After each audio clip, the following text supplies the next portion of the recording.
Sí se ve, Ángel. Bueno, hoy vamos a hablar de microondas terrestres y microondas satelitales. Los primeros, microondas terrestres, trabajan con frecuencias de 1 GHz hasta 100 GHz, lo que hace que puedan tener una subcanalización de frecuencias muy grande.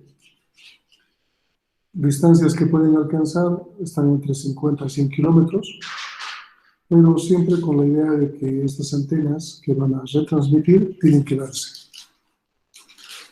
Normalmente se reemplaza cualquier medio físico cableado a través de estas antenas para llegar a grandes distancias. Tenemos una imagen que nos muestra la superficie de la Tierra, claro que es un poco exagerada en cuestión de dimensiones, pero que las antenas van a ir de alguna manera cubriendo esa superficie a través de una repetición de señal. Entonces necesitamos de alguna forma una especie de repetidor de la señal. Esta es la primera forma que se les ha ocurrido para repetir una señal a grandes distancias a través de antenas, ya que el cable es muy difícil que alcance estos espacios. Además, la geografía de estos lugares no daba para poder cablear. Obviamente, si la distancia es mayor, se buscan otros medios, como un satélite. Por ejemplo, si se coloca en la parte superior de un satélite, se va a tener una cobertura mucho mayor que lo que son las antenas de microondas. ¿A qué nos referimos con una línea de vista? Primero, entre una antena y la otra, deberíamos tener una línea de vista horizontal, es decir, que se pueda ver la otra antena, independientemente de la distancia. Podemos utilizar otros medios para identificar si se ve o no se ve la otra antena. Pero hay un estudio que se ha hecho, justamente se llama zona de Fresnel, de que cuando se van a tender dos antenas entre los extremos, se va a formar una especie de elipsoide, considerando las alturas de las antenas, la altura relativa de una con la otra, la distancia, se va a crear una especie de elipsoide. Y este elipsoide tiene que estar libre de cualquier obstáculo. Esto va a permitir que la señal pueda fluir entre estos dos elementos. Es algo parecido a lo que ocurre en un tendedero de ropa. Si ustedes se fijan en el tendedero de ropa en sus casas, no importa cuán horizontal lo pongan, siempre va a tener una curvatura por la gravedad. Y peor si empiezan a poner ropa encima, va a empezar a generar una curvatura hacia abajo. Entonces, esta es la misma idea de la línea vista. La línea vista no solo tiene que ser la línea horizontal que se pueda producir entre estas dos antenas, sino un elipsoide que pueda formar de acuerdo a la ecuación de la zona de Fresnel. Entonces, esta zona tiene que estar libre de obstáculos. Hay un árbol por aquí, un edificio, va a impedir la buena comunicación. ¿Está bien? ¿Qué elementos pueden afectar a la propagación de la señal? Tiene que ver con la lluvia, la niebla, el hielo, la nieve, gases atmosféricos, la vegetación, un edificio, un árbol. Bueno, hay muchos elementos que afectan a estas ondas. Otra forma de manejar estas ondas, pero que no van a ser microondas terrestres, son los microondas satelitales. Y tenemos el mismo principio. Ahora tenemos la curvatura de la Tierra y estas antenas están en distintos espacios geográficos que pueden ser alcanzados por un satélite, que vendría a estar actuando como un gran espejo por encima de nosotros. Si tenemos una línea vista de la posición A hacia el espejo y este espejo puede reflejar hacia la posición B, tenemos una señal satelital que puede retransmitir la información. Cuando la información sube, hablamos de un canal de subida, un upstream. Cuando la información baja, tenemos un canal de bajada o señal de bajada que se llama downstream. ¿Está bien? Los satélites se pueden clasificar de acuerdo a distintos elementos. Uno puede ser de acuerdo a la distancia que está entre la Tierra y el satélite. El otro puede ser el plano orbital que tiene el satélite. Y el último, la trayectoria. En el caso de la primera clasificación, tenemos los satélites geoestacionarios, aquellos que se mueven junto con la Tierra, geosíncronos, de baja altura o de media altura. En esta tabla se pueden ver los geoestacionarios, que están a 36.000 kilómetros de altura. El satélite Tupac Katari tiene esta característica. Los satélites de órbita media, que están entre 6.000 a 12.000 kilómetros de altura, y los de órbita baja, que están a 200 a 3.000 kilómetros de altura. Estos últimos son los satélites que se utilizan para el clima, para tener sensores climáticos, atmosféricos, de radiación, etcétera, etcétera, o cámaras infrarrojas o cámaras de largo alcance, están ubicados en estos satélites de órbita baja. No se pueden colocar en satélites de órbita alta, obviamente por la distancia. El periodo orbital de estos satélites es 24 horas, porque están girando junto con nosotros, de 5 a 12 horas la órbita media y de 1.5 horas la órbita baja. Es decir, en 1.5 horas estos satélites han dado una vuelta a la Tierra. Las velocidades para estas órbitas son las que están citadas ahí. Este es el retardo que existe en la información cuando hablamos de un satélite geoestacionario, como 250 milisegundos. Pero si es un satélite que está en órbita baja, como 10 milisegundos de retardo. La visibilidad siempre se tiene visible a un satélite geoestacionario, porque está girando con nosotros. En el caso de un satélite de órbita baja, tenemos alrededor de 15 minutos de visibilidad, todo lo que se va a perder en el horizonte. Si alguna vez han estado en el campo y han tenido la oportunidad de ver una noche estrellada sin ningún tipo de nubosidad, se van a dar cuenta que a veces aparecen como estrellas fugaces. Pero si esa imagen de estrella aparece en el horizonte, lleva una trayectoria lineal y se pierde después de 10 o 15 minutos, no era una estrella, era un satélite. Claramente se pueden distinguir en una noche estrellada, muchos satélites, porque alrededor nuestro tenemos un montón de satélites que están girando. ¿Cuántos satélites son necesarios para cubrir toda la Tierra? En el caso de los geoestacionarios, 3. Es por eso que en Bolivia se quería lanzar un segundo satélite, el primero es Tupac Katari, el segundo era Bartolomé Sisa, con la idea de que podamos cubrir un territorio mayor y poder brindar servicio. En el caso de una órbita baja, tenemos de 50 a 70 satélites que pueden cubrir toda la Tierra, porque están a poca distancia. ¿Está bien? Para poder comunicarse, los satélites utilizan microondas de distintas frecuencias, y estas frecuencias se han dividido en bandas. Existe una banda L de 1.5 a 2 GHz que se utiliza para comunicaciones móviles. La banda S de 2 a 3 GHz que se utiliza para comunicaciones fijas o de radiodifusión. La banda C de 6 a 4 GHz que utiliza la mayor cantidad de satélites para comunicaciones, que están en la mayoría de los satélites. La banda X de 8 a 7 GHz son satélites normalmente militares, o sea, los satélites espías van a estar en esta banda. La banda KU de 11 a 13 GHz también utilizan algunos satélites de comunicación. La banda K, radiodifusión. La banda KA, Japón, Europa, Estados Unidos, para enlaces intersatelitales, es decir, un satélite se puede conectar con el otro para que puedan crear una cobertura mayor. Entonces tenemos distintas bandas de frecuencias que nos permiten hacer este tipo de trabajo. De acuerdo a la trayectoria se puede tener trayectorias polares, inclinadas o ecuatoriales. Ahora, ¿cuál de estas tres nos permite generar una mayor cobertura del planeta? Si nos ponemos a pensar, este elemento que nos representa la Tierra está girando sobre su propio eje y al mismo tiempo tenemos una polar que está girando en sentido perpendicular. Con esta tendríamos una mayor cobertura. Pero el gran problema de esta trayectoria polar es que va a tener muchos espacios en los polos donde no hay gente que esté viviendo. No nos sirve de mucho. Hay un espacio desperdiciado. ¿Qué pasa con la trayectoria ecuatorial que está girando por la línea del Ecuador?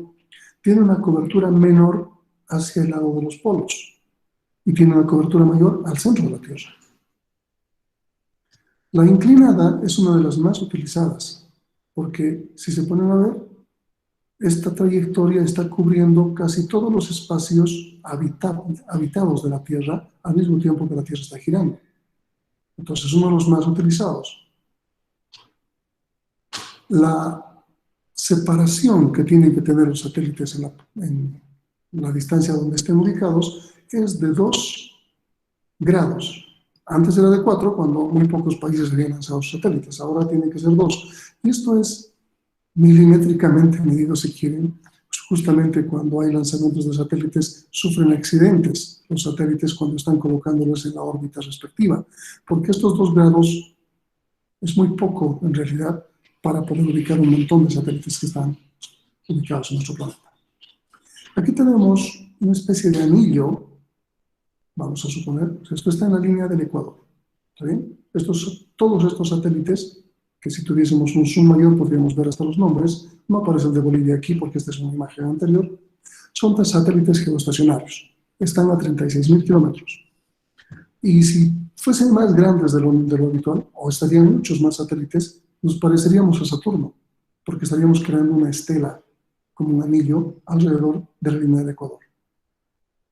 Fíjense que hay muchos satélites que están ubicándose en la misma posición orbital, pero seguramente este país tiene muchos requerimientos, de tal forma que coloca satélites de esa manera. Hay espacios no cubiertos, porque hay muchos países que no han lanzado sus propios satélites, o corresponde al Atlántico o al Pacífico, que no sirve de nada en esos lugares colocar un satélite. Esa es la idea. ¿Está bien? ¿Alguna consulta hasta ahí? Yo tengo una consulta, perdón, Inge. Adelante. En este caso, bueno, hay algunos satélites que se están superponiendo, ¿verdad? ¿Esto en qué o de qué manera afecta la señal, digamos, de un satélite o en realidad de la rotación también de este? Porque imagino que de alguna manera debe haber un cambio para poder, bueno, direccionar bien las antenas, ¿no? Porque tienen que tener un grado de inclinación hacia dónde y de dónde, ¿no? Bueno, existen, como han visto la gráfica, muchos satélites que están ocupando casi el mismo espacio orbital. Obviamente están en a distancias de 2 grados y las antenas van a ser ubicadas de acuerdo a eso. No se solapan porque vamos a ver más adelante que la frecuencia que se utiliza para subir y para bajar la señal es diferente. O sea, no tenemos colisiones ni siquiera con el mismo satélite ni la misma empresa. Suponiendo que el satélite Tupac Katari esté brindando servicio a la empresa televisiva ATV, vamos a poner de esa forma. La señal de subida es una, la frecuencia de subida es una y la frecuencia de bajada es otra, aún para la misma empresa. Entonces, las frecuencias que se van a utilizar tienen un rango amplio y esto permite que esa canalización de subfrecuencias evite el solapamiento de señales.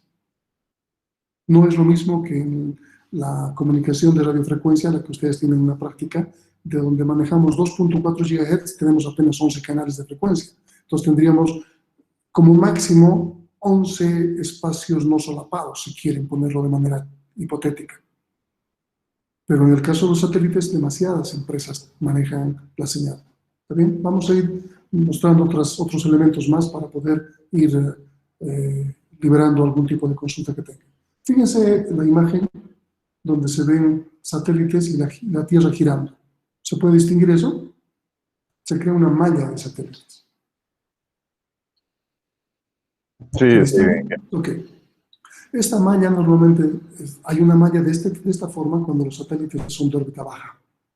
Los de órbita alta van a crear un anillo alrededor de la línea de Ecuador. Pero esta malla está en satélites que normalmente están a 700 kilómetros de altura. Vamos a ver esta presentación que nos va a dar una idea de dónde ha surgido la comunicación satelital. Primero, sabemos que existen limitaciones. Si hablamos de microondas, tenemos que poner una red de antenas que cubran el planeta. Y estas antenas van a ir repitiendo señal teniendo línea vista. Entonces, hay una dificultad ahí. Esta vendría a ser, los microondas terrestres vendrían a ser la forma que ha permitido que lleguemos a grandes distancias. Entonces, existen distintos tipos de comunicación, de televisión, de radio, las digitales, AM, FM, etcétera, etcétera, etcétera, que tenían una limitación. La limitación era el alcance que podían alcanzar este tipo de medios. Cuando se habla de grandes distancias, empezamos a analizar algún tipo de cableado, porque la forma de llevar por tierra podría cubrir un continente, los microondas, por ejemplo. Podríamos cubrir el continente. Pero ¿qué pasa para llegar al otro continente? Ya tenemos que atravesar el océano. Ya no podríamos colocar antenas repetidoras de microondas que nos permitan alcanzar esas distancias. Tenemos inconvenientes.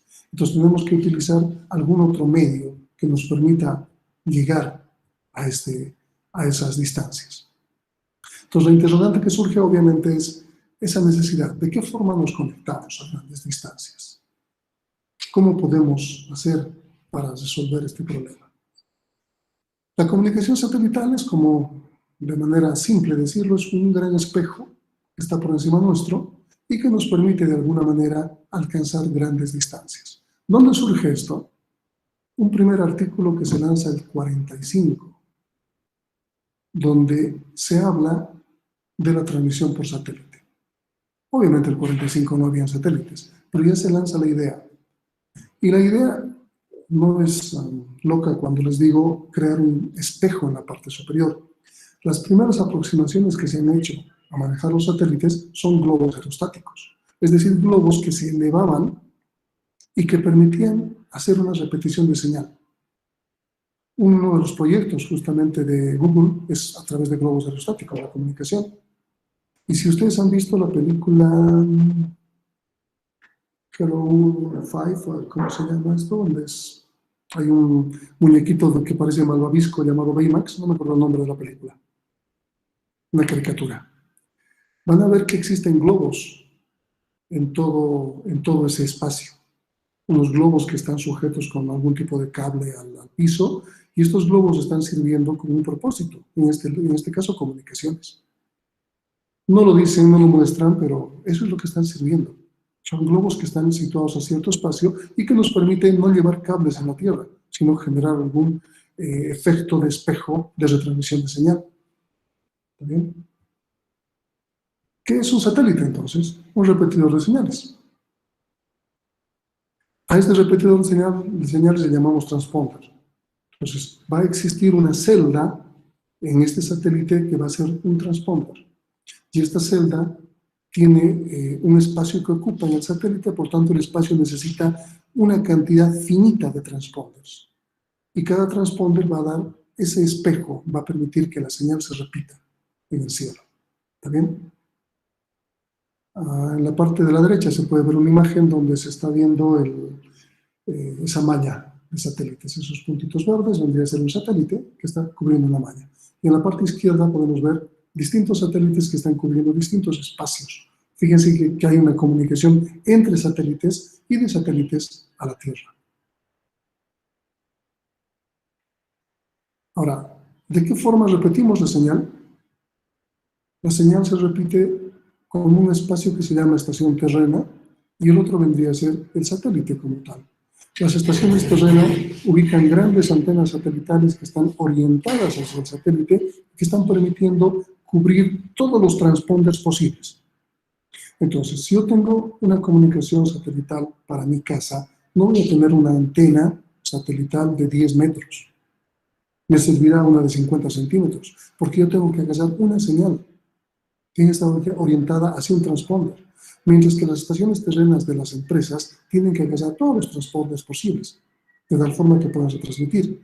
Entonces tenemos en el gráfico que nos muestra la imagen, tenemos un espacio A, donde va a haber una antena satelital, y un espacio B, donde va a haber otra antena satelital que nos permita capturar la señal, ya sea de subida o de bajada.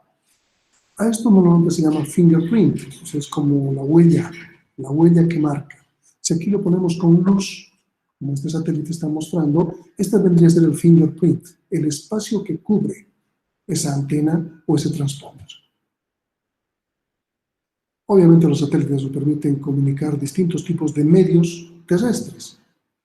Las redes inalámbricas, los celulares, los radioenlaces, señales que van en distintas frecuencias para los aviones, para los barcos, para los vehículos o el Internet como tal. Está permitiéndonos repetir señal y a través de esa repetición de señal nos permite alcanzar una alta interconectividad. ¿Bien?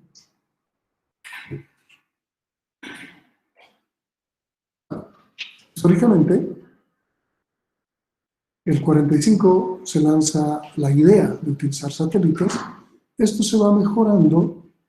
Peirce, por ejemplo, habla de satélites pasivos y activos. Pasivos son aquellos que no repiten, perdón, que solo repiten la señal, y activos son aquellos que la amplifican para llegar más lejos.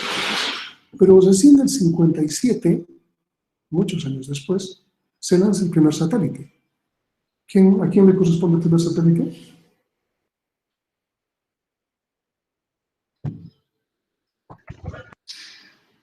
La Unión Soviética. La Unión Soviética está ahí. ¿Cómo se llama el primer satélite?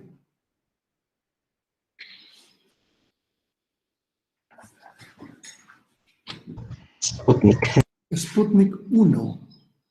La vacuna ahora se llama Sputnik 5. Están haciendo alusión a lo que ellos han logrado inicialmente. Ahora, ¿por qué le han puesto 5 a la vacuna? Bueno, no sé. Ellos deben saber por su historia que han tenido otros 4 logros intermedios, me imagino. Pero Sputnik 1 es el primer satélite que se ha lanzado. ¿Este satélite qué hacía? ¿Alguien sabe? ¿Para qué servía?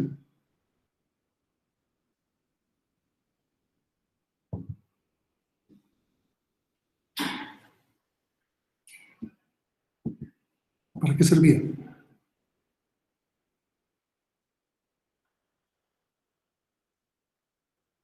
No servía para nada. Solamente era un satélite que estaba dando vueltas a la Tierra, mandando una señal, bip, bip, bip, o sea, como decir estoy vivo, pero hemos logrado subir algo. No servía para nada.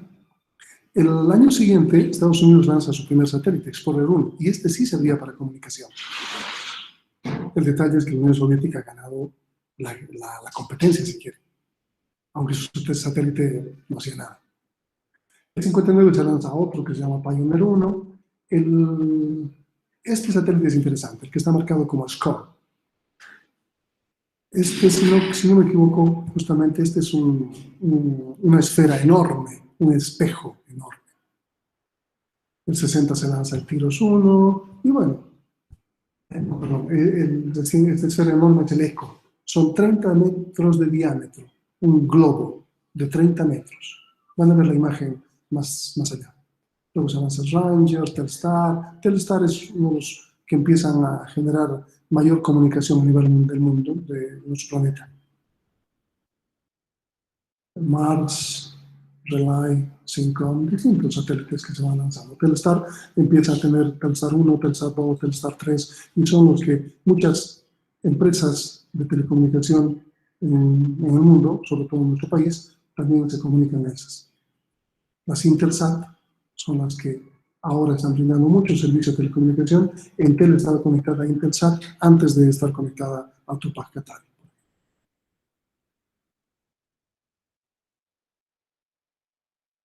Son distintos tipos de satélites. Les decía que habían dos tipos de satélites, los pasivos y los activos. Los pasivos son simplemente aquellos que repiten la señal, y los activos son que aparte de repetirla, la amplifican. La clasificación que les había mostrado antes, la trayectoria orbital, el plano orbital, la distancia hacia la Tierra. Y tenemos, en función de distancias, en la Tierra, los de órbita baja, LEO, los de órbita baja, MEO, y los de órbita alta, los geoestacionarios. Un ejemplo de órbita baja son los Iridium. Si ustedes ven, no sé si pueden ver mi cursor, aquí está mostrando Iridium. ¿Saben a qué nos referimos con la red Iridium?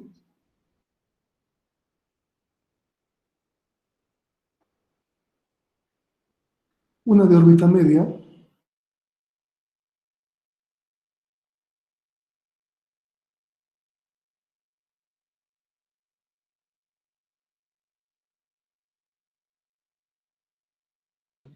y de órbita alta, los de Geo, sería Tupac Katari.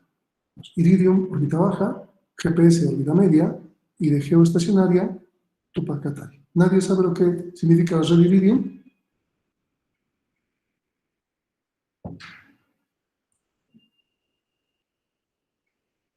Es telefonía. Son teléfonos satelitales.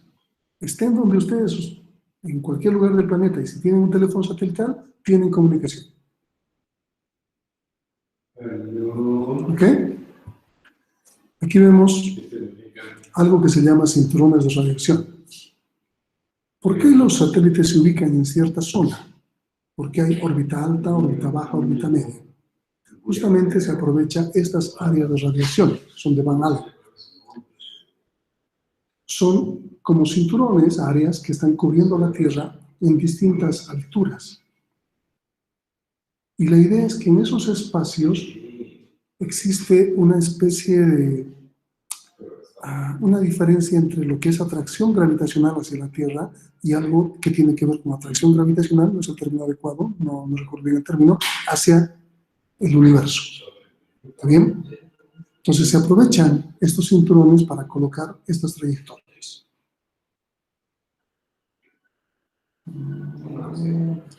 Más importante.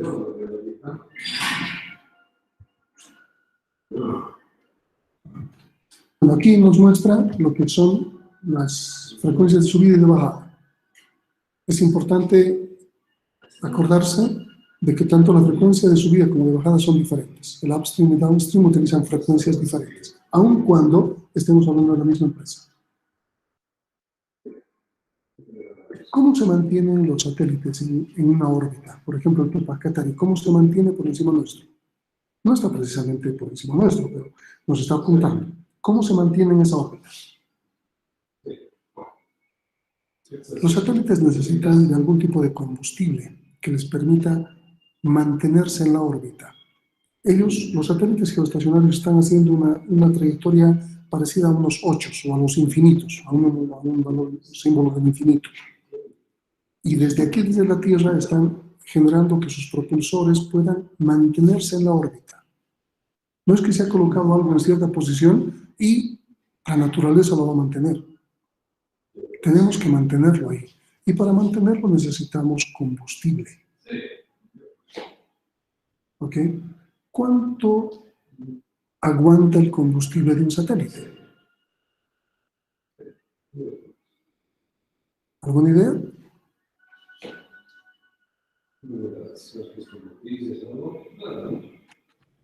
¿30 años? No, la mitad de eso. El valor es obvio, ¿verdad? 15 años. Tenemos una media de 15 años para los satélites geoestacionarios, aquellos que han llevado combustible. Se van a fijar que es una especie de, no recuerdo, algo como hidrógeno, el combustible que se le coloca y que dura 15 años, un poco más, un poco menos. ¿A qué se refiere con un poco más, un poco menos? Si tardan demasiado en lanzar el cohete que va a llevar el satélite, el combustible se va consumiendo. Tienen que tardar lo menos posible. Así que lo último que colocan al satélite antes del lanzamiento del cohete es el combustible, para que aguante más tiempo. Nuestro satélite ya tiene más de 5 años, ¿no? Entonces, tiene como 10 años más de vida. Y habría que ver si en ese tiempo logramos recuperar la inversión, porque esa es la idea. ¿Cuánto tiempo tiene un satélite de órbita baja? Solo 2 años, porque no llevan combustible. Lo máximo que llevan son celdas fotovoltaicas, que va a durar esas celdas como 2 años antes de deshacerse por la radiación. Entonces, ¿qué pasa cuando el combustible se consume? O cuando ya no tienen combustible para seguir orbitando, para mantener su órbita. ¿Qué pasa? ¿Flotan a la deriva? En el mejor de los casos, flotan y van a chocar con otros satélites. Entonces, ¿qué tenemos que hacer? Sacarlos de órbita. En el peor de los casos, se cae a la Tierra. Atracción gravitacional. Y en el mejor de los casos, tenemos que sacarlo de órbita y mandarlo a algún basurero del universo. Este es el satélite Sputnik. Este era el tamañito del satélite Sputnik. Y lo único que hacía era decir bip, bip, bip. No había más. Este es el Explorer, que más parece un misil que un satélite. Esto es lo que ha lanzado Estados Unidos. Aquí tenemos el Score, pero este es el que me gusta ver. Este es el Echo. Fíjense la idea del globo aerostático, ¿no? El globo aerostático que estaba ahí arriba y que se permitía reflejar señal. Fíjense el tamaño de este, 30 metros de diámetro. Un vehículo y personas están abajo. Ahora, ¿cómo lo han puesto en órbita? Ni idea. ¿Qué tiempo ha aguantado? Ni idea.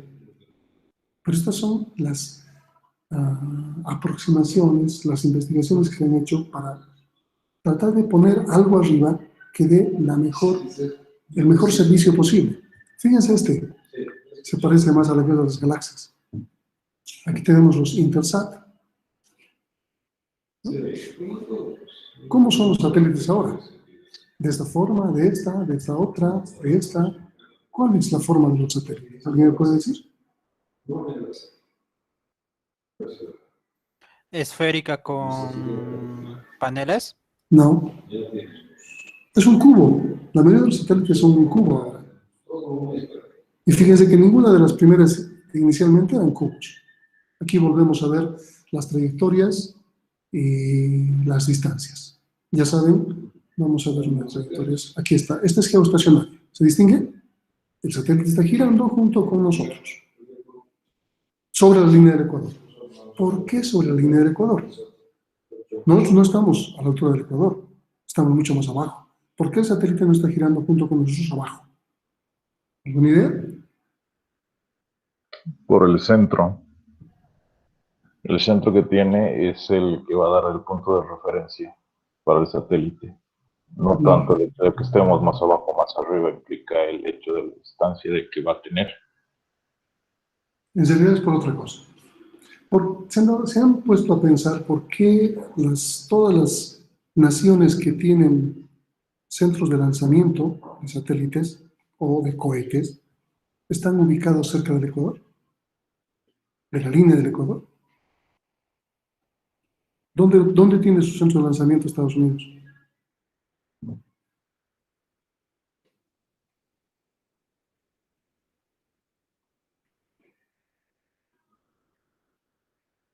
¿Nunca han escuchado? Florida. Es Florida. SpaceX, por ejemplo, una empresa que tiene su centro de lanzamiento también ahí. Florida es una especie de península que es lo más cercano que tiene Estados Unidos hacia el Ecuador. Así que ha colocado en el punto más cercano al Ecuador su punto de lanzamiento. China o Rusia tienen sus puntos de lanzamiento lo más cercanos a la línea del Ecuador. ¿Por qué?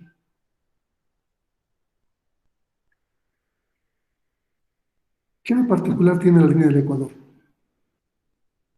En el Ecuador hay un lugar turístico donde uno va, en la línea del Ecuador, es decir, estoy en el hemisferio norte y en el hemisferio sur. Pueden saltar, dar un pasito y están en el hemisferio norte y el hemisferio sur. Y existen ahí sumideros de agua.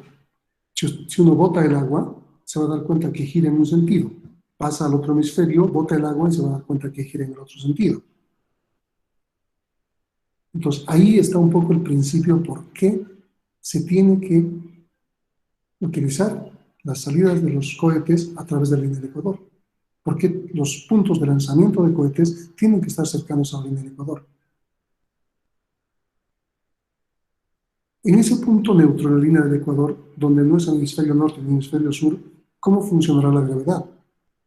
Los polos norte y polos sur que tenemos en el planeta.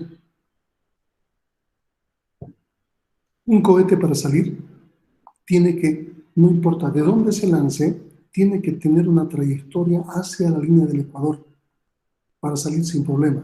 Si solamente se lanzaría, por decir, desde Nueva York y saldría en línea recta, el cohete explota al salir a la atmósfera. Entonces tienen que generar una trayectoria hacia la línea del Ecuador y salir por ahí. Es la única manera de hacerlo.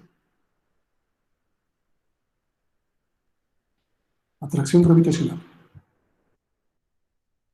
Los polos magnéticos que tenemos en la Tierra. ¿Bien? Veamos otra gráfica que nos vamos. Esto es interesante. Aquí tenemos la órbita polar, la ecuatorial y la inclinada. Lo que falta en esta animación es que el planeta esté girando. Entonces, si se imaginan ustedes que el planeta está girando, ¿cuál de estas tres agarra más información que cualquiera?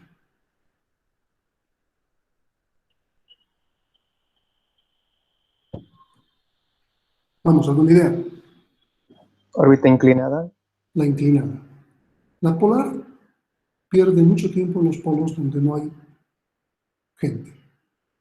La ecuatorial solo agarra la parte central y difícilmente le llega a los polos. Mientras que la inclinada, mientras que la Tierra está girando, va cubriendo un gran espacio.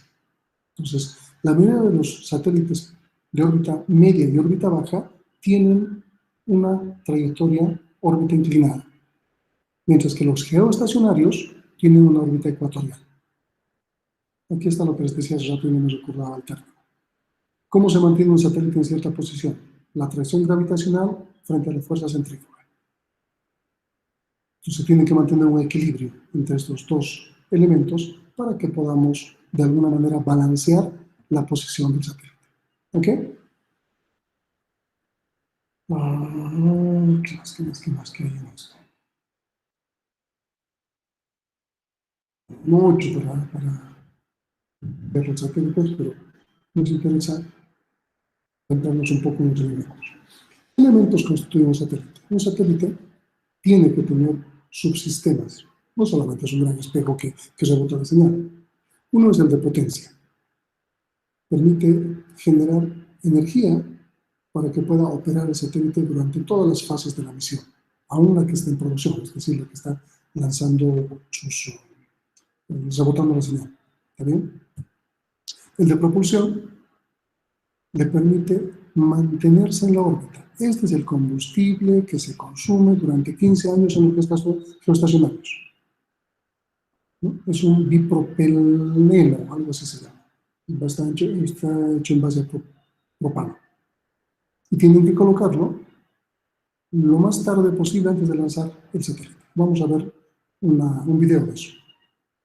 Otro subsistema es el de telemetría y comando, y es el que tiene que ver con que desde la estación terrena pueden operar el satélite, hacer que sus propulsores se enciendan, mantenerlo en órbita, hacer que alguna celda o algún transponder esté funcionando mal, etcétera, etcétera.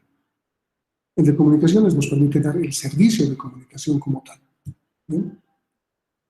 A ver qué cosa más interesante aquí en la... Veamos primero, antes de nada, nuestro satélite. Esta es una presentación que se ha hecho antes del lanzamiento de nuestro satélite, cuando se tenía la idea de lo que iba a ser. Aquí tenemos dos imágenes interesantes. Primero tenemos en la parte izquierda una animación que nos muestra una malla de satélites. Y hablemos de esta malla, justamente. Les había dicho que Iridium era ¿qué cosa?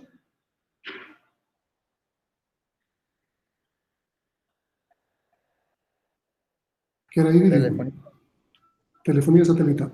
Ahora, ok. Hace falta de 60 a 70 satélites de órbita baja para cubrir el planeta. Eso nos decía la tabla, ¿verdad? ¿O no?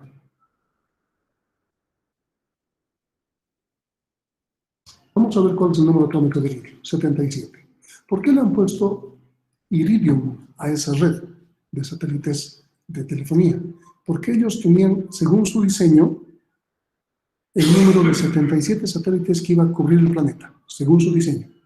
Y cuando lo han lanzado, se han dado cuenta que con menos de este número han conseguido el objetivo. Lo malo es que ya no han querido cambiarle el nombre, porque el nombre era bastante atractivo. ¿Okay? Comunicación por satélite Iridium. No sé si aquí aparece cuántos satélites maneja Iridium, pero no son 77, son mucho menos.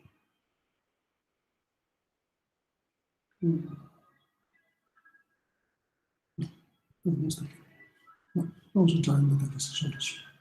Entonces, con el satélite, con 77 satélites, según Iridium, han podido cubrir el planeta. Con mucho menos lo han logrado. Este es el satélite geoestacionario. Fíjense cómo está girando a la misma altura. Las distancias de un satélite geoestacionario es 36.000 kilómetros.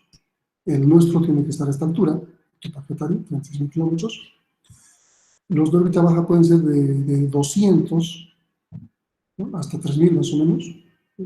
Normalmente están a 700. Pueden haber satélites climatológicos, de observación, reconocimiento, de navegación y de comunicaciones. Todos los que están al principio, los 3 primeros, son satélites de órbita baja o de órbita media. Y los de geoestacionarios son los de comunicaciones. Entonces, el Tupac Katari no puede servir para tener una cámara. No nos sirve para eso. Tiene que ser para repetir señales. Y aquí ya nos dan una imagen de cómo son los satélites actuales. Aquí tenemos los 2 segmentos, el segmento espacial, donde está el satélite, y el segmento terrestre, donde están las estaciones terrenas. Para nuestro satélite tenemos 2 estaciones terrenas. ¿Alguien sabe dónde están?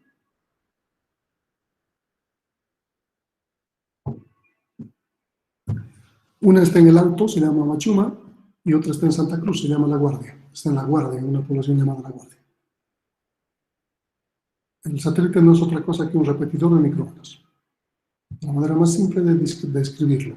Aquí tenemos la estación terrena, el satélite Tupac Katari aquí arriba, y VSATs, antenas pequeñas. O sea, yo quiero tener televisión, quiero tener la señal de televisión, me compro una antenita, la oriento de acuerdo a lo que me digan dónde tengo que orientar mi antena, y tengo televisión satelital en mi casa. ¿Sí? Estas antenitas solamente van a hacer repetir esa señal. Mientras que la estación terrena es una antena mucho más grande, de mayor diámetro, que va a alcanzar todos los transponders de mi antena, de mi satélite. La idea es que el satélite alcance cada metro cuadrado de nuestro territorio. Obviamente se logra esto. Aquí tenemos las operaciones o los segmentos que tiene también el satélite. Aquí está el tracking, la posición del satélite, la telemetría, para poder saber en qué momento está, en qué lugar está, telecomando para controlar que podamos moverlo y control para manejar su órbita. Y aquí tenemos estaciones terrenas con un montón de imágenes del satélite, pero estas no son nuestras, ¿no? No estaba en operación todavía el momento que esto se ha lanzado. ¿Cómo se lanza el vehículo? ¿Cómo se lanza nuestro satélite? A través de un cohete. El cohete que ha lanzado nuestro satélite se llama, el modelo es LM-3VE.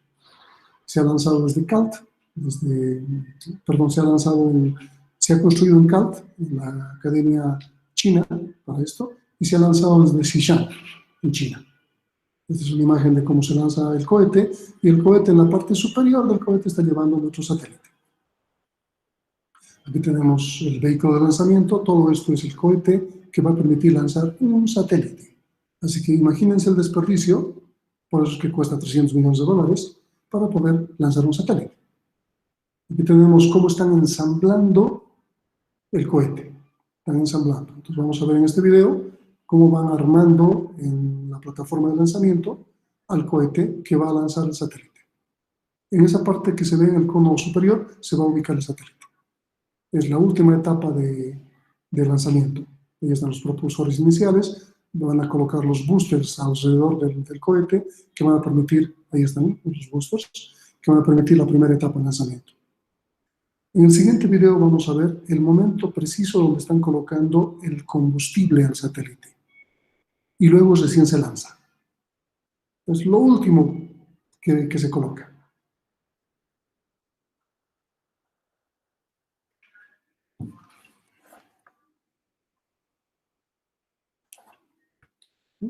Vamos a adelantar un poco este video, si se puede. Esta es la parte donde está el satélite, están poniendo, este es el satélite. Pesa como, no sé mejor si es 1 o 2 toneladas. Estos que se ven aquí son algunos de los transpondedores, y aquí estos cuadrados que se ven como algo que refleja son las celdas fotovoltaicas. Esas son como alitas que se van a abrir en el satélite y que le va a permitir generar su propia energía, pero no para propulsión, su propia energía para dar el servicio. La propulsión es el combustible, no se olvide.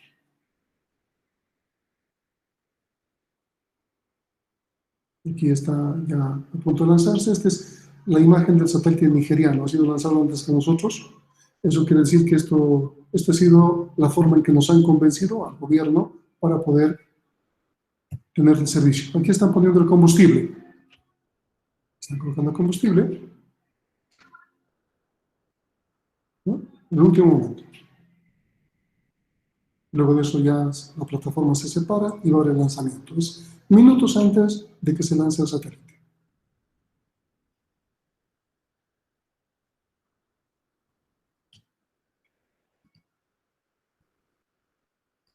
¿No? Y ahí es el lanzamiento del satélite. El del cohete, perdón, que está llevando el satélite. Es lo máximo que se puede ver en un lanzamiento hasta que desaparezca en el cielo de todos los propulsores que tenga. Pero podemos ver una simulación de esto, de lo que ocurre después. Aquí se lanza el satélite.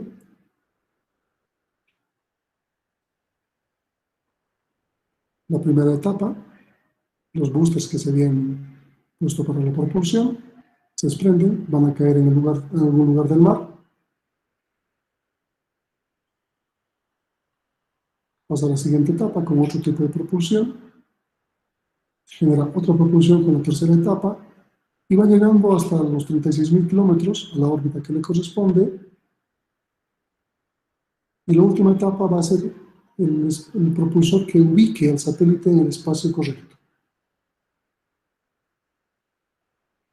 Este es el último que va a ubicar al satélite en el espacio correcto y luego de eso entra en operación ya la telemetría, es decir, desde la estación terrena se va comandando para que se despliegue todo lo que es las celdas fotovoltaicas y que con sus propulsores del satélite mismo se pueda ubicar en la posición exacta. ¿No? Ahí está el satélite y se separan las celdas fotovoltaicas, generan como una especie de alas, ya tenemos los transpondedores y se puede controlar desde la Tierra. Esa es la idea. Nuestro satélite tiene 30 transpondedores. Les había dicho que esta es una limitación porque obviamente no se puede colocar de manera infinita. Supuestamente ha entrado en operación en marzo de 2014 y tiene un tiempo estimado de 15 años, hasta el 2029. Es un satélite de comunicaciones. El modelo de nuestro satélite se llama DCH-4. Este es nuestro satélite, la forma. Tiene 28 metros de longitud con las celdas fotovoltaicas extendidas. Aquí están las bandas de frecuencias que utiliza. Utilizamos la KU, que viene a ser 4 transpondedores, la KU Broadcast, que viene a ser difusión, como para radio, para televisión, y la KU Comunicaciones tenemos 20. Entonces podemos brindar 20 repeticiones de señal a nivel de comunicación. KU direccional 2, C extendida 2 y K2. Y en la última línea de la tabla, junto con los colores, tiene el fingerprint, la zona de cobertura. Fíjense que la C extendida es para todo Sudamérica. La verde, que es la KA, es solo Bolivia. Y la KU cubre a nivel de comunicaciones todo lo que es Venezuela, Colombia, Perú, Bolivia, Paraguay y Uruguay. Eso estaría cubriendo. Podríamos brindar servicio a todos ellos. Esto no implica. Aquí nos da las características de la cobertura de cada una de las bandas. Este es KU Broadcast. El rango de frecuencias, fíjense, subida y bajada son diferentes frecuencias, por lo tanto, no pueden colisionarse, no puede haber interferencia entre la misma señal. Tenemos las frecuencias diferentes y 36 transpondedores que hace esto. Perdón, 4 transpondedores que hace esto. Está canalizado en 36, estos 4. Entonces, si manejamos en GHz, se puede manejar en megahertz las frecuencias más bajas para poder tener una subcanalización. Aquí está la banda KU, la de comunicaciones que cubre Bolivia, Venezuela, Perú, Ecuador, Colombia, Uruguay y Paraguay, como les decía. Esto es la banda C, la banda K, y aquí tenemos lo mismo que les había mostrado en el texto. Están sobre la línea del Ecuador, claro que esto parece que estarían sobre los polos, o sea, es una gráfica no muy clara, pero tenemos la ubicación de todos los satélites y las bandas que están utilizando en las frecuencias respectivas. A nivel de estación terrena tenemos las dos, de Amachuma y La Guardia. La de Amachuma vendría a ser la principal y la de La Guardia vendría a ser la de respaldo. Si falla la operación, la de Amachuma, la de respaldo puede interceder. Esa es la idea. Entonces, en la de Amachuma tenemos unas 5 o 6 antenas para las distintas frecuencias, que son 13 metros, 9 metros y 7 metros de diámetro. Mientras que la de La Guardia solo tiene 2 antenas, la de 3 y la de 5, que son para el telecomando o para hacer algún tipo de control o telemetría, pero no tanto el de comunicaciones, es de respaldo. Esta es la construcción de Amachuma, como estaban construyendo. Me imagino que ahora está todo terminado, no tengo fotografías. Bueno, si uno entra a AB, vamos a ver, puede hacer una visita guiada de todo lo que es Amachuma, una visita en 360, es bastante interesante. Estas son. ¿Qué aplicaciones se pueden dar? Existen dos tecnologías que se pueden utilizar, la DTH y la VISAT. La DTH nos podría tener, bueno, a través de esto se utiliza la repetición de los canales. ¿Cómo nos damos cuenta que están utilizando señales de satélite? Si ustedes por curiosidad hoy a mediodía ven un canal televisivo, o sea, TV Unitel o Red 1, y en el informativo aparece recuadros Santa Cruz, Cochabamba, La Paz, etc., se van a dar cuenta que el que está operando, por decir es el de La Paz, le dice, bueno, nos comunicamos con Santa Cruz y ¿qué nos dice, no sé, fulanito de tal? Y pasa un tiempo donde fulanito de tal habla. Hay un retardo. La señal ha ido hasta el satélite, ha bajado y en Santa Cruz ha recibido. Ninguno de ellos se dan cuenta de ese tiempo. Para ellos es algo corrido. Los que nos damos cuenta somos nosotros, que estamos viendo la señal y podemos determinar el retardo entre cada una de las comunicaciones entre las redes. ¿Está bien? Entonces aquí tenemos antenas que nos permiten recibir la señal de televisión. La otra es un poco más, tiene mayor uso, porque no solamente es para televisión, la VISAT, y nos permite comunicarnos, es decir, podríamos tener internet a través de estas antenas. Las antenas son un poco más grandes, pero nos permite tener algún tipo de servicio incorporado, como teleeducación, telemedicina, y todo lo que se ha propuesto, o sea, se tenía como gran promoción del satélite, que no se ha llegado a usar. Nada de esto que yo sepa se ha incorporado. Se pueden hacer aplicaciones urbanas para donde estemos, en los bancos, policía, seguridad, defensa civil, todo lo que sea necesario.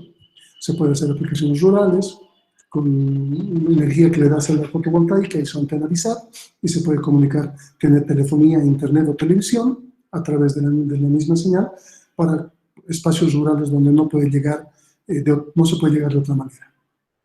Se puede hacer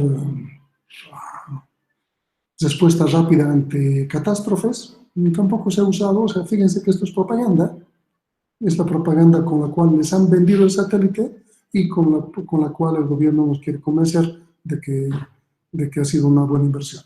Sin duda lo es porque nos podemos comunicar, pero no en el extremo que nos muestra estas imágenes, ¿no?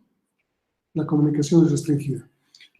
El satélite para internet no sirve, porque al repetir señal y además al utilizar el transponder lo hace muy caro. Entonces, normalmente para el internet tiene que ser por cable. Tenemos distintos tipos de aplicaciones. Esto es lo que vendía la AVE. ¿Está bien? Vamos a ver la página de la AVE.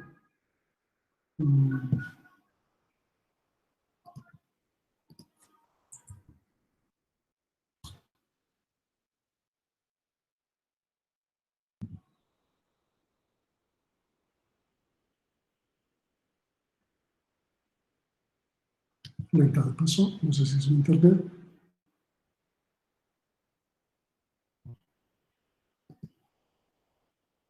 Y aquí hay una visita guiada. Ustedes pueden entrar por curiosidad y van a conocer todo lo que es UFA. Necesito registrar para poder entrar. ¿Algo pasado? Aquí está. Paseo virtual.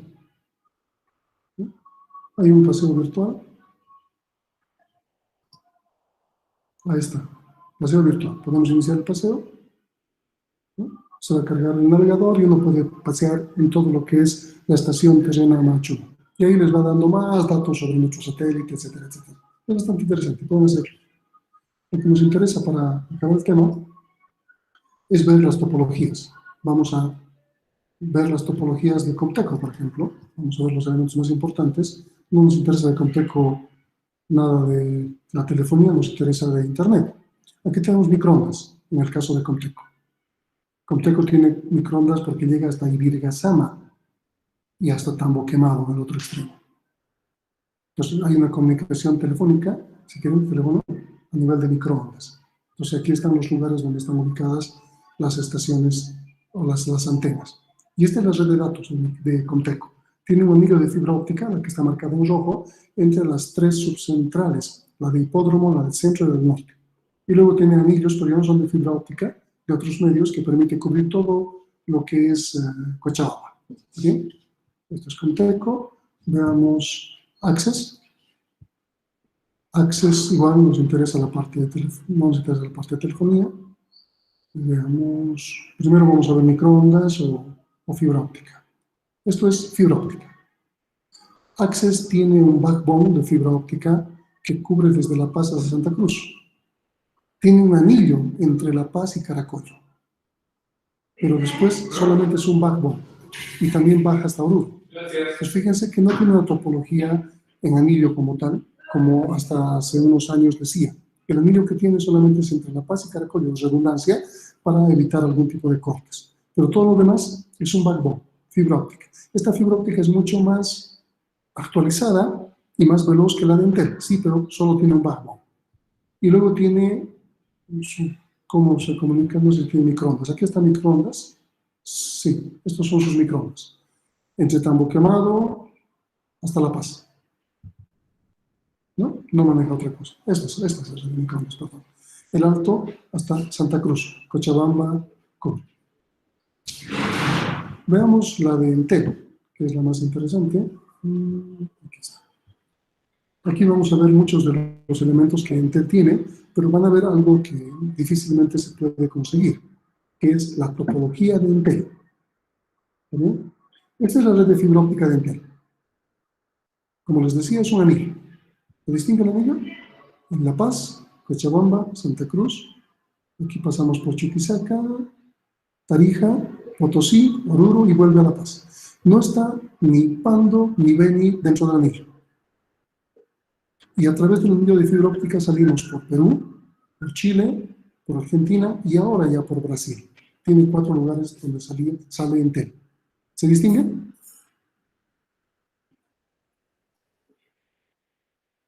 Sí, sí. Okay. Aquí tenemos la forma en la que nos comunicamos con el mundo, a través de los cables. El Panam, les había mostrado eso cuando veíamos los cables submarinos, o sea, vía La Paz, vía Santa Cruz, se está comunicando, y vía Oruro más, se está comunicando con Chile, con Perú, con Argentina y con Brasil. Entonces, estos son los servicios de los cables submarinos que Entel utiliza. Ahora, este año, el año pasado, en todo caso, finalizar el año, nos han dado la noticia de que Entel ya tenía su propia conexión con un cable submarino. No han dicho con cuál, pero se supone que desde Bolivia sale una línea de fibra óptica hasta Perú, autónoma propia, y que se conecta. Bueno, no hemos visto los efectos todavía, no se han reducido los precios de Internet ni se han maximizado las velocidades. Estamos muy por debajo de cualquier otro país. Esta es la red satelital. Fíjense que estaba conectado al Intelsat, ahora está conectado al Tupac Katari. Y aquí tenemos las formas en las cuales estamos conectando con estaciones terrenas de comunicación, pero las de operación son las que están a Machuma en La Paz y la de Santa Cruz. Las demás son de comunicación, antenas mucho más pequeñas, y eso nos permite conectar. Esta es la red de microondas de Entel, y es muy, muy interesante porque aquí nos muestra la trayectoria por las cuales está ubicándose. Fíjense que llegamos al Beni a través de microondas terrestres. La fibra óptica no cubre Beni. Entonces, ¿cómo llegamos a Pando? Si ni siquiera por microondas podemos ir, microondas terrestres. Fíjense la cadena de microondas que tenemos, ¿no? A nivel de Entel, es muy grande, que está cubriendo todo el país, menos Pando. La pregunta pendiente. Estas son las antenitas de microondas, estos tamborcitos que les decía. Ustedes van a ver en las calles, en los edificios, y ahí estamos transmitiendo. Puede ser de WiMAX, puede ser hasta de una cobertura de telefonía celular, o pueden ser microondas terrestres para la comunicación. Esta es una estación de microondas típica, en algún cerro, si con nieve, con todo, funcionan de esa manera, porque están cubriendo el espacio geográfico en Bolivia. ¿Qué nos interesa otro? Aquí tenemos radiobases, 905 en esta, ahora estamos por los 2500 más o menos. Radiobases son para telefonía móvil, ¿no? Para comunicar. Por lo menos estamos con 2000 en Bolivia ahora a nivel de Entel. Antes de que se nos vence el tiempo, me interesa mostrarles. Esto. Esta es la topología Intel. Todo lo que Intel tiene como topología. ¿Qué topología podemos distinguir?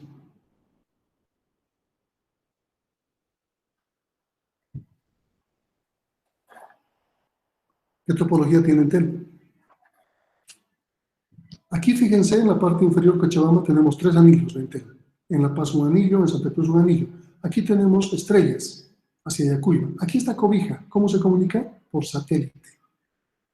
Trinidad, microondas. Y aquí todos tenemos estrellas, Potosí, Oruro, Sucre. Pero lo interesante está en el núcleo de Intel. ¿Qué topología tiene? Maya. Una malla. Y para salir a Internet también tiene una malla. Esto es Intel. Ni siquiera de la San Simón tengo la topología y he podido conseguirla en Intel. Porque en San Simón nos dicen que es algo que está restringido. Pero es bastante interesante lo que uno puede ver a nivel macro, de lo que está aprendiendo a nivel micro. Esto se extiende y lo mismo se configura de la misma manera, funciona de la misma manera. Pero esta es una red completa en nuestro país. Toda la topología en nuestro país. Y aquí no vemos máquinas, si se fijan. Lo máximo que vemos son routers. ¿No? ¿Está bien? ¿Qué más podemos ver aquí? Esto es lo que se decía, lo que iba a ser el Tupac Katari en esa época. Creo que no hay más. Ok, hemos llegado al filo. Lo dejaremos para esta tarde cualquier tipo de consulta, algunos de nuestras clases. ¿Está bien? A las 15:15 nos conectamos y analizamos un poco lo que hemos corrido hoy día y hemos visto para terminar el tema 2. ¿Está bien? Entonces, esta tarde continuamos a las 3:15. Hasta esta tarde. Está bien, Inge, hasta luego. Chao, chao. Hasta luego. Lo dije.